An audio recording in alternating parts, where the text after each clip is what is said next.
Hi, everyone. It's so good to visit with you again today. I've been looking forward to it. Um, I had a guest plan, and our time zones got mixed up, and so um, to fill in the gap for today, I thought I would really go more into detail on the since it's springtime, and you might be thinking of garden projects that you want to do or things that you want to do in your yard that might increase your energy flow, might adjust or improve the voltage and connection with nature and the zodiac around you. And so I'm going to talk and share with you about how I made my crystal grid in the garden, and how I made the dowsing rings that I use in my house, the copper rings. And so I hope you enjoy it. I had the pictures lined up, and I thought Mercury retrograde was over, but the pictures are all gone now. So you have to bear with me in bringing up a picture at a time. And so I was going to start here, and I started about a year ago in, now I'm waiting to see. I started about a year ago in planning the crystal grid. It first came as a thought, and um, other things. Then it took a while to plan everything of how I was going to. That didn't work. So let's see. Nope, that didn't work. Sorry. It worked last night when I was putting everything up. Shoot.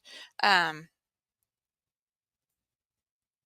there's one. That's not the picture I wanted to go with first, but well, that one's up. So I'll just talk as I put pictures up, and then I can go through them again one at a time. How's that? So it took me a while to think of how I wanted to do it. And let's see, there's one. See if that'll go. No, that didn't go. Wonder why. I don't get it. So for some reason, I'm just not doing things right. And so, um, okay, we're going to switch gears here. So I will get rid of that one. And I think it's because I got two selection things here to select from.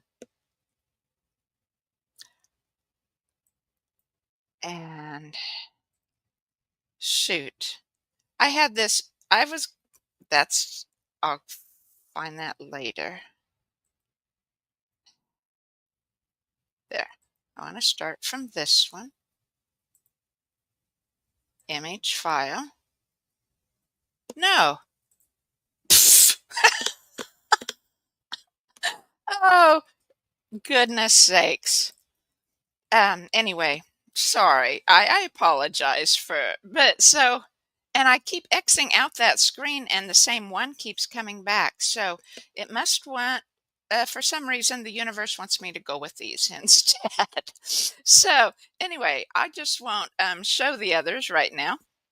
And so I started first deciding exactly what I want to do. So I meditated on it, and a lot of crystal grids are based on the lotus flower or the tree of life plan. And I didn't want, I wanted to simplify it.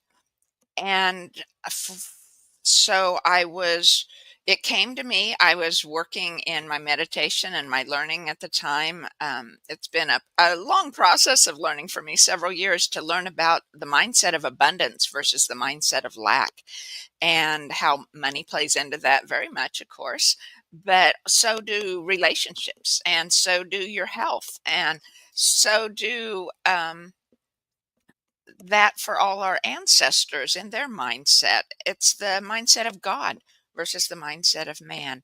Um, there's freedom, abundance, and free will, and um, all those other good love, right? That goes into the mindset of God, and the mindset then of ego or man that we often fall into, the mindset when we go into fight and flight and we're not grounded into being in connection with our spirit, then that's the mindset of fear and lack, coercion, control, manipulation. In various ways, it's not always very noticeable. It doesn't mean it's always with bad intentions, but it's the mindset that takes us out of following our spirit. And so, anyway, that's what I was deeply learning about the mindset of abundance and free will and the currency of money, right? The current of money. And so I decided I would make the grid in the infinity loop, an elongated figure eight, and both ways, north and south and east and west. I put it on the cardinal directions within the garden, and I wanted it came to me to make it cover the whole garden, and so I measured um, the practical use of the garden from edge to edge, east to west, and mark that. And same way, north to south, and I mark that. And it was if the universe is saying, this is meant to be, because it was in the very center of my passion flower arbor, which is very dear to my heart. My husband made it for me, but I just love the passion flower.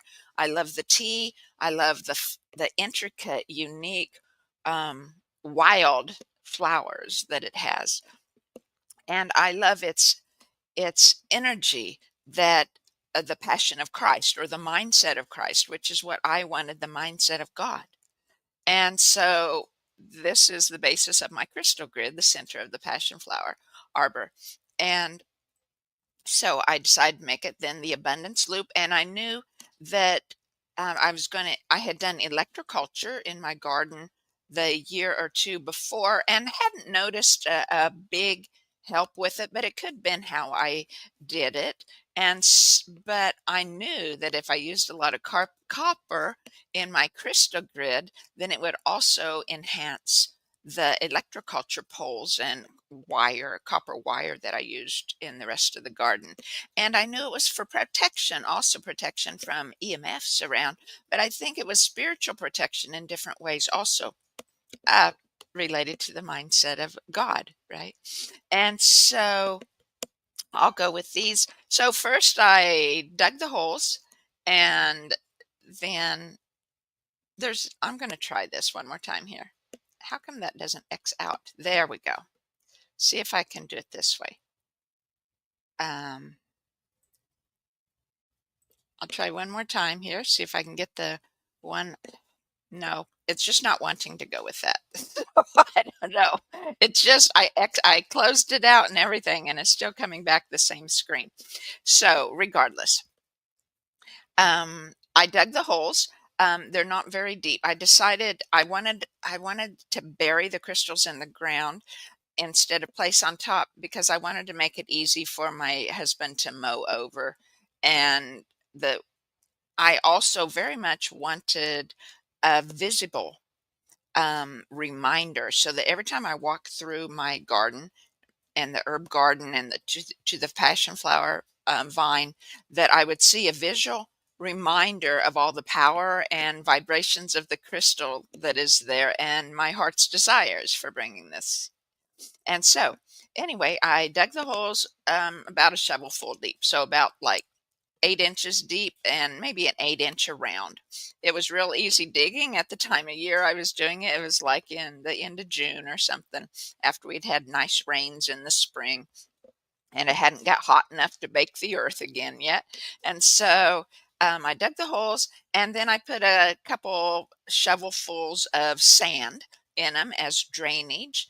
And then I had planned for on this grid where I was going to place the crystals. And so beside the center point, of course, I put crystals for heart energy in the center, and then each end of east and north, south, east, and west. And then I also put at the I should have had a diagram. So here's a petal, right? One half of the eight. So I have one in the center and have one at the edge. And then at the widest parts, I put it on two. So on each petal, I had then three holes where I put the crystals. So it went 3, 6, 9. So I had 12 holes and one in the center. So 13, right? For 13 moons out of the year in 7 out of 19 moon cycles. And 13 as 1 and 3, the wealth, abundance number, and also the 8, the shape of the 8 for the infinity. And I had originally planned to do it the length, the whole covering the length and width of the garden, but I found out I couldn't do that because the sidewalk was in the way. And so then I had to shorten it so to a place where I could make all the holes in every direction, and it ended up being almost exactly 33 feet. So from one edge of 1/8 to the furthest end of that 8 was 33 feet. And so another numerology, magic numerology that was all tied into this. And the shapes, of course, the 8 is part of the spiral shapes. And and I didn't use all just crystals just for abundance. I used them according to my husband and my's zodiac signs, both the sun sign and the moon signs, the crystals that were said to be good for that. And to some extent, it was very easy because both my husband and I are Aquarians. We have different moon signs, but so I used a lot of the crystals, then worked for both of us at the same time. And then I also added extra crystals that were just very favorites of mine, or some obsidian, or um, um, others that were just for more protection from EMFs, others that were just for more peace and calm. And so there's quite a collection of those. I got um, the information from a book that was for crystals for your zodiac by Judy Hall, I believe is her name, a well-known crystal expert. And so anyway, I dug the holes, and at the 33 feet lengths of each of the abundance or infinity links here. I'm probably using my hands too much. And so I had the shovels, I made the holes, put a couple of scoops of sand in each one, and then placed the crystals in each one according to how I planned out how to do that. And then I had ready-made concrete. And so that's nothing much to see. I had pictures of that, right? So I just had a garden tub. Actually, we do a lot of gardening in mineral tubs that carry the minerals that farmers use for their cattle, because we live in a rural area and a lot of the farmers around had these in abundance. And so we use those a lot in our garden. And so I mixed the concrete. I just put a bag of Quickcrete in at a time, and poured some water in there and stirred it up until it looked about right, and scooped that into each hole then to cover the crystals gently and make it up to the level with the top of the ground.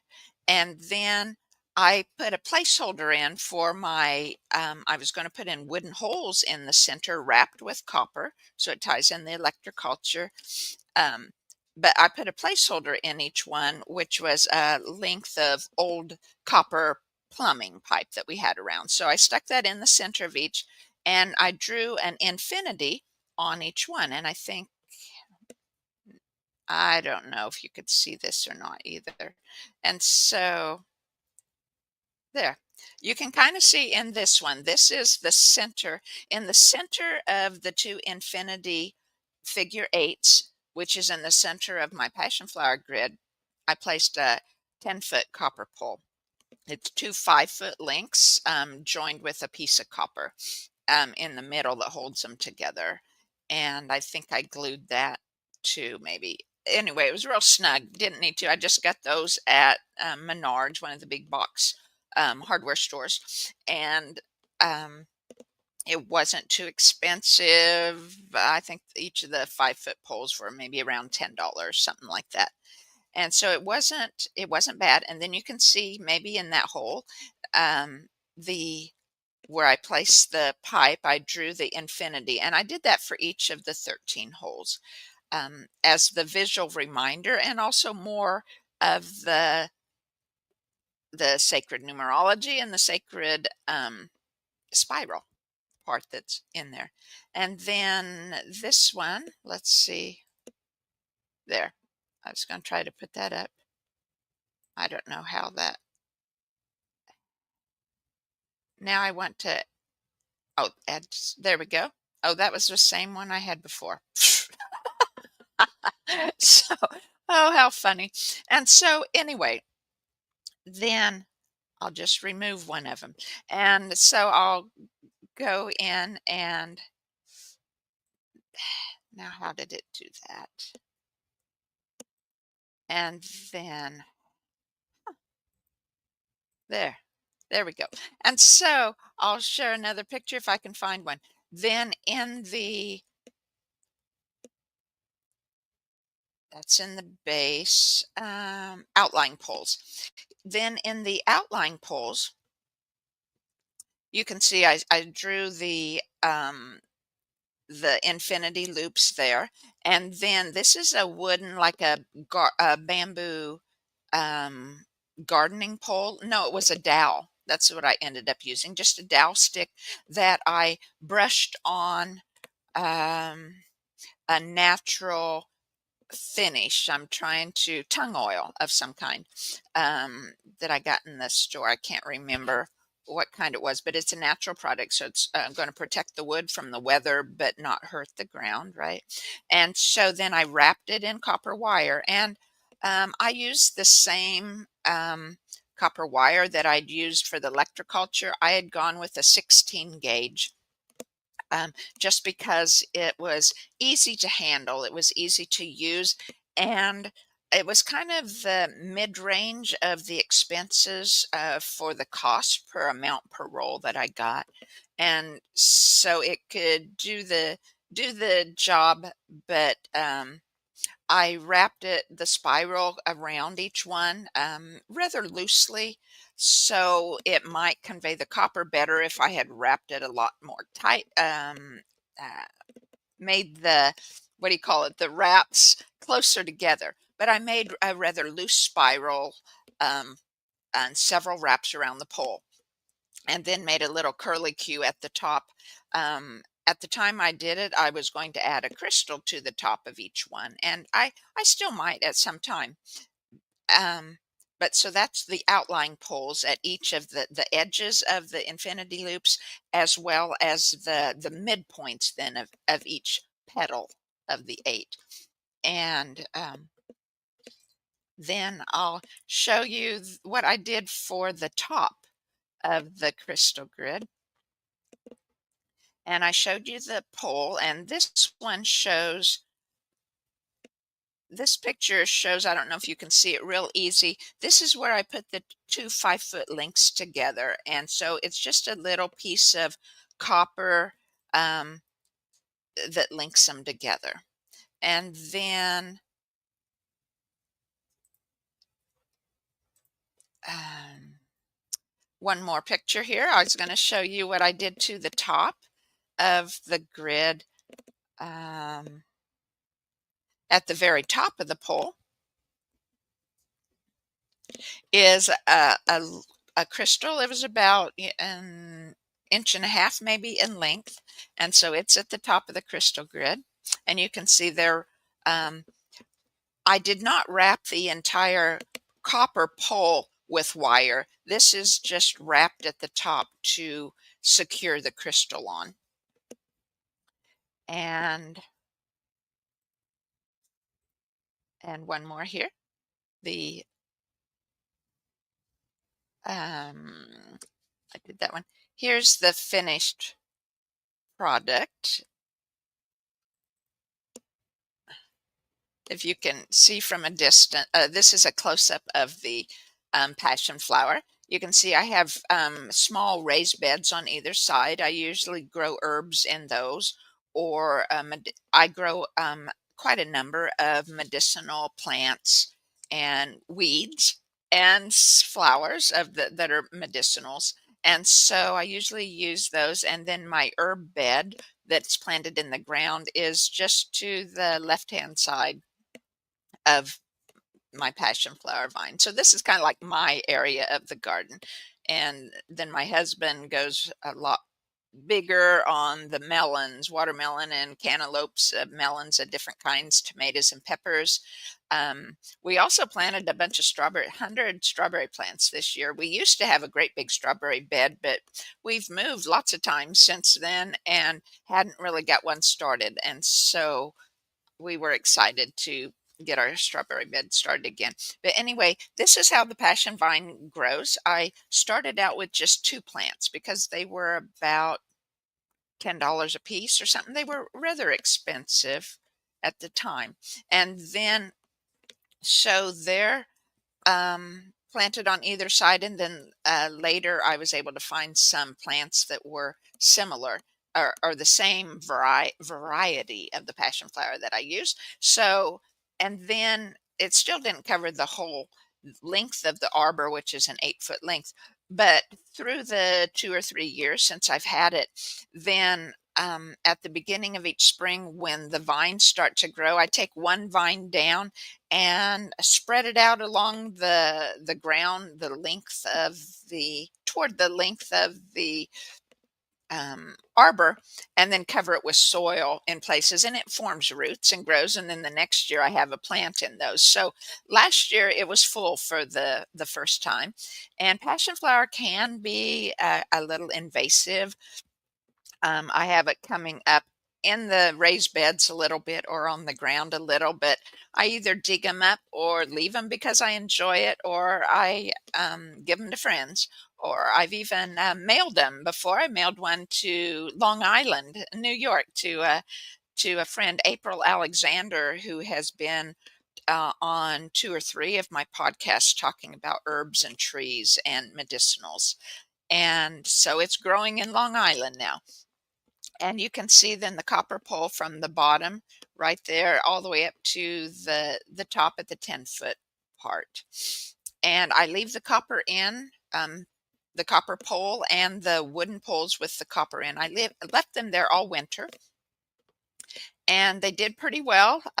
One of the dowel sticks broke when I was walking the dog. The dog kind of suddenly darted around to the other side, and the chain went across, or the leash, I mean, went across where she went on one side of the pole and I went on the other, and so the leash pulled the pole down and broke it. And anyway, but I had designed the outlying ones so that the poles could be pulled up and could be mowed around. Um, it didn't work out quite as good as I had hoped, because when I had put the old copper plumbing in, the placeholder to hold the hole open in the center when I put the concrete in, so that there would be a hole to stick the wooden dowel in each one. The it the last time I checked it, the day I poured this around, I was done by noon pouring these, and everything was good. It was curing just fine, and I could pull out that copper pipe and everything was good. And that night it rained, and the concrete hadn't been cured enough all the way down, and it kind of secured those little copper pipes in place. And anyway, so if I worked at each one, we could eventually get them out. But my husband had just decided he would mow around it instead of going to the trouble of taking them out anyway, each time he mowed. So anyway, that's my crystal grid, and I'm just really happy with it. And I thought maybe you guys would enjoy learning more about how I did that, so that you would maybe you want to do something similar in your own garden. You wouldn't have to do an infinity loop. You could do any type of crystal grid that you'd like. And you wouldn't have to do it near as big as I did. You could, a lot of people leave them, just get a sample paper copper grid. You can get that at copper stores, or you can get a wooden one. You can order them online. And so that your copper grid is only about this big, and then place a crystal on each of the intersections of the lines on the grid. So however you do it, I encourage you to do something like that. And I I can't guarantee that I would be able to ship a passion flower to each anyone who wanted it, because it might not grow where you're living. It might not be in your grow zone. I'm kind of the furthest north for this variety. There might be other varieties that grow better where you're located, but I'm at like I'm in a zone 5B, I think, 5 or 5B. Anyway, and it's the top, the coldest that this variety will grow. And anyway, but if you live in one of 5B or below and you would like one, I can't guarantee I would have enough copies, enough pieces to mail you. But if you would um, like a piece of passion flower from me to be in your garden, and um, I'll see what I can do as far as arranging that. I would might just ask you to pay shipping, which wouldn't be very much. A small standard box, a $10 box or something. But anyway, I don't know. So anyone interested, you can just contact me. So now I wanted to go into um, how I did the copper rings. I learned dowsing a few years ago from Marie Diamond. She had um, a webinar online that I had listened to, and then I ordered her kit and the dowsing rods and things that she used. And I've learned more since then from Raymond Grace. And I encourage you to check out Raymond's work and all his much information he gives, and his classes that you can um, attend, or he has one online now that you can um, rent for whatever his length of time is, so that you can learn it during that time. Anyway, so I wanted to show you the copper grids. I was hoping I have another um, file here. I'll have to, let's see, this will be easier to find. I'm sorry again. I'm kind of, there we go. Okay, so here's here's one of the copper grids I made. This is the electric panel, and that's where I put them in my house. I have two electric panels. One is very old, but still hooks up some of the house, and then this is the newer box. And forgive the torn wallpaper around. I'm in the process of tearing off the wallpaper in that room, and then I'm going to be painting it. This is in our back hallway that goes outdoor to our back door.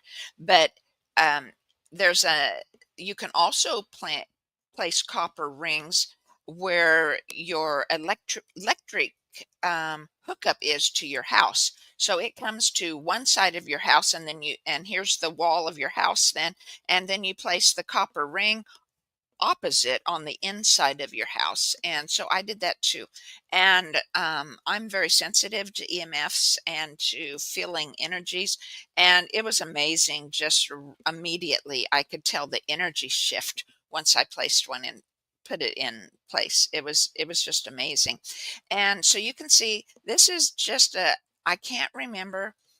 Um, I'll put down later the size of copper that I use, but it's like called dead, dead something, right? Dead copper, so that you can mold it. Otherwise, copper is very hard, so and hard to um, adjust to how you want it. So this was like dead copper, and anyway, then there's little let's see, I put it here. There's little pieces of copper. It's a little tubes. Probably a smaller one might even work better.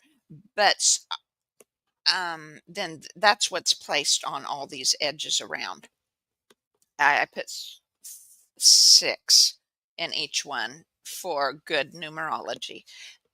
And so what I did, the of course the copper all comes in a big length of it. Here I had, this is what's left of mine, and this copper has is kind of hollow in the middle.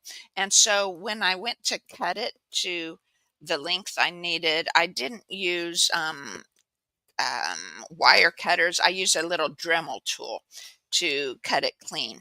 And then I made I cut it to the length I did because I measured my electric panel. You want to cover all the, it doesn't have to cover all these outlying edges, but it needs to cover all where your switches are, your electric switches. And you can put this on your electric panel, like if you have well water or something, you can put it on that too, on that electric panel, or control panel, I guess you'd call it, or your backup. Uh, you say your backup energy that runs your generator. So if you have a generator for when your electricity goes off, you can put that on there too.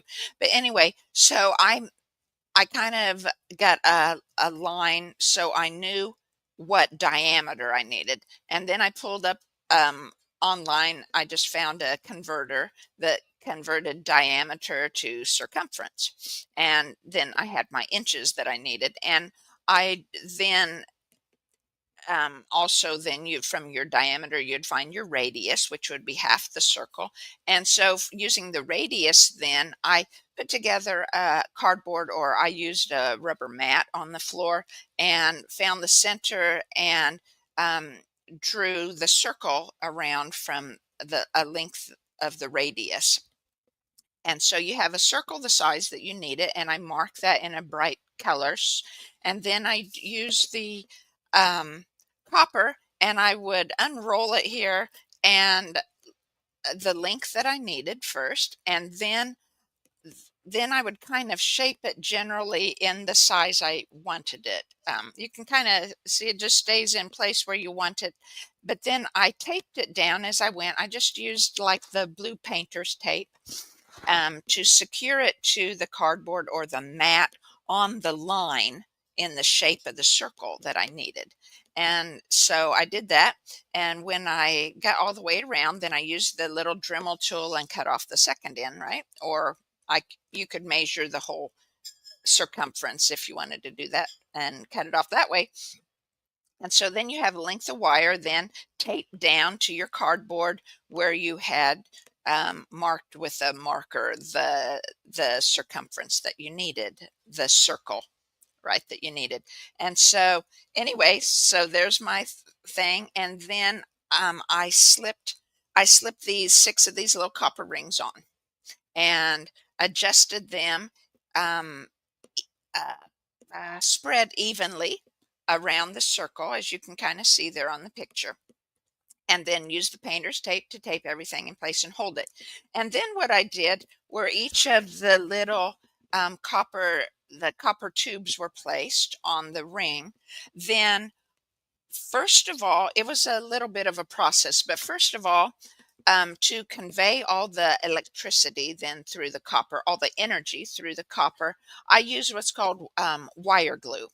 And it just comes in a little thing like this. It's not very expensive. And so I attached these little copper tubes to the wire using the wire glue, and I taped them in place. Or some things I use little clamps to be sure that it held things in place as I needed, so that it was, the wire's a lot smaller, than the tube. And so I just attached it on one side of the tube. So I had to hold it in place in that wire glue until it dried.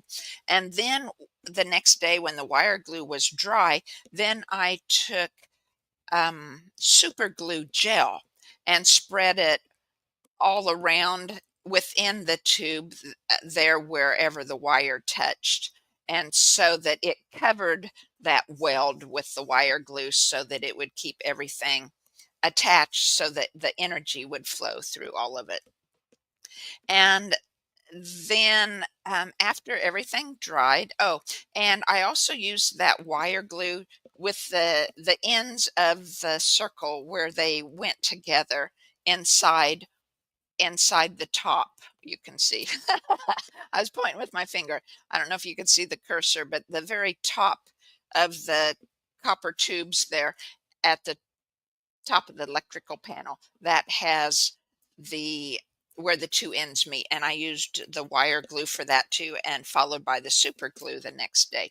And then some of the wire glue or super glue showed a little, and so then I found myself a little bottle of copper paint and painted over it just so that it wouldn't show. And you had to I had to be careful with it because, well, one thing, the copper mold changes easily. So to keep it in the shape I needed, you have to be careful. And it kind of looks almost like my circle's a little crooked. I probably bumped it out there several times. And I'll go back and straighten it a little bit so that it is retains its round shape as I go. And so this was an easy way to do a DIY project. You can buy the copper dowsing rings online from many places. And um, so feel free to do that unless you want to try a creative project yourself. And let's see, so I use those also where the electric service line attaches to the house where that was. And one other thing I'll throw in for EMF protection in your house, if you have a internet router in your house, there's EMFs that come off of it also. And so you can either place, the black obsidian crystal is very good EMF absorber. And so you can either, if your router lies flat, you can get a large crystal and place it on top of the router. Or you can place um, the crystal in front of where the router is as if it needs to stand. And so anyway, that's my crystal grid in the garden and my dowsing rings in the house. And then the obsidian, some things that I do a lot for protection for EMFs. And so that's all I wanted to talk to you about. Thank you so much for joining me. And if you enjoyed this or just want to support me, then please like and subscribe so that other people can find it eventually too at some point. And if you have any questions on how I did it, drop a line in the comments, and I'd be glad to answer some of that. Or you can contact me through my website if you'd like to. That link's below, and use the contact form to ask me a question. Or anyway, so I wish you a very happy spring, a happy gardening season if you do gardening. If you don't, I suggest maybe you start and have at least a pot of flowers if you can, and if or a tomato plant, or even if your flowers are indoors, then do something with plants to bring nature inside. And that's my wish for all of you, to have a happy spring and a happy life. So I'll talk to you later. Bye bye.